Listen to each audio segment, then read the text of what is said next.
On the morning of April 11th, 2025, the skies over Boca Raton, Florida were clear. The sun had just begun to warm the quiet suburban neighborhoods, and life was proceeding as normal.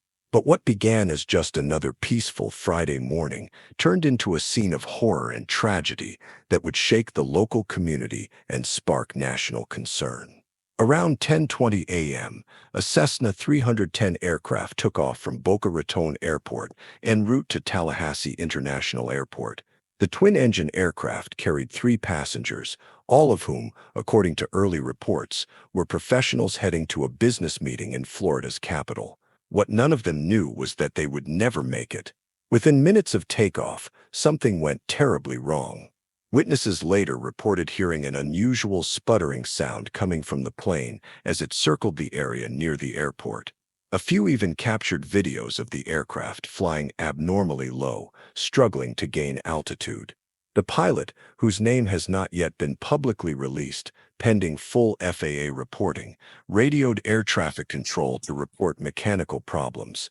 The nature of these problems was not clearly detailed in the transmission, but what followed suggested a serious malfunction.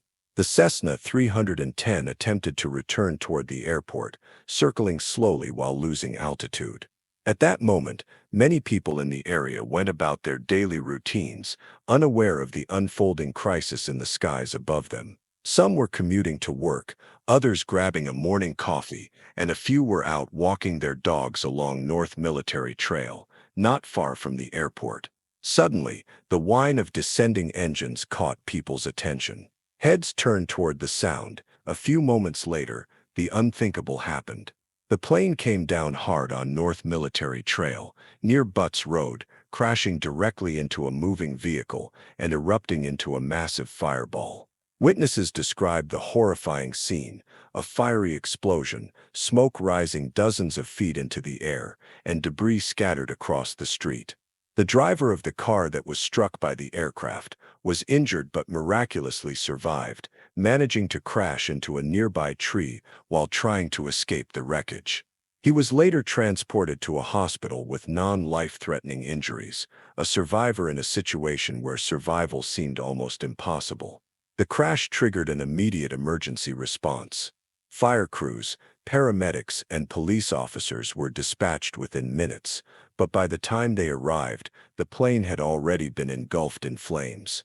Rescue was impossible. All 3 passengers on board were killed on impact, and their remains were recovered later that afternoon.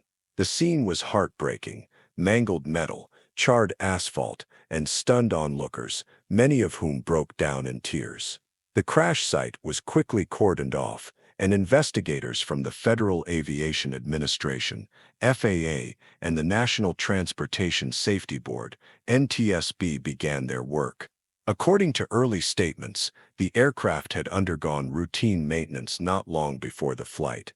However, the fact that a mechanical failure could occur so shortly after takeoff has raised serious concerns about aircraft inspection protocols, especially for private or small charter planes like the Cessna 310.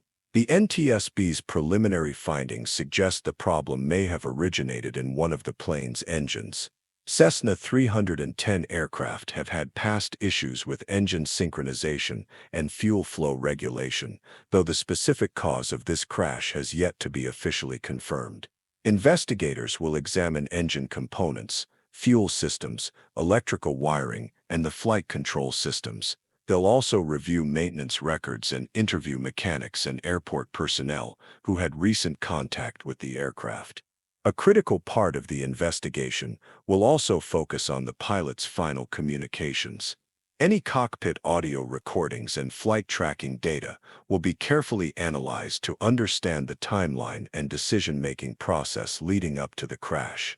According to aviation safety experts, the pilot appeared to be trying to avoid residential areas and major intersections, possibly sacrificing time and altitude in an attempt to find the safest possible crash point. If confirmed, that would indicate a level of heroism amid tragedy, choosing to crash near a less populated roadway rather than risk hitting a school, home, or shopping center. The impact of the crash reached far beyond the initial explosion. Traffic in the area was shut down for hours, with portions of Interstate 95, Glades Road, and even Tri-Rail services suspended due to nearby debris. The disruption affected thousands of commuters and created gridlock throughout much of Boca Raton. But the human impact was far greater.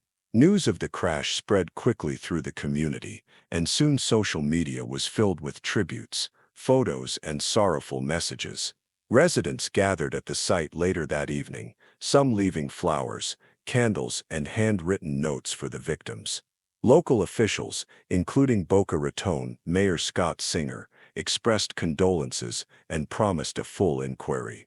"This is a tragic day for our city," he said in a press conference. "Our thoughts and prayers are with the families of those lost. We will cooperate fully with federal investigators to ensure the cause of this accident is understood and that lessons are learned." This incident has sparked renewed calls for tighter regulation and more frequent safety checks for small aircraft. Aviation experts warn that while commercial airline safety has improved significantly in the last 2 decades, private aviation still operates under a patchwork of oversight, especially when aircraft are used for business travel. Questions are now being asked. Could this crash have been prevented? Was this truly an unavoidable failure, or were there warning signs that were missed? The victims of this crash are more than just statistics. They were parents, children, colleagues, and friends. One passenger, according to a coworker speaking anonymously, had just celebrated his child's birthday the day before. Another was said to be working on a nonprofit initiative for underserved youth. These were people with futures, with dreams, and with families waiting at the other end of the flight. For the driver of the car that was struck, survival came at a terrible cost.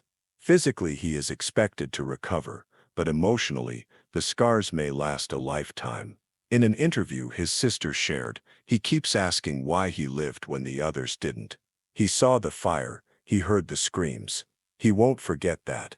As the days go by, the NTSB will release updates, and eventually, a full final report will be published, detailing the sequence of events, the technical findings, and recommendations to prevent such a tragedy from happening again. But for now, Boca Raton mourns.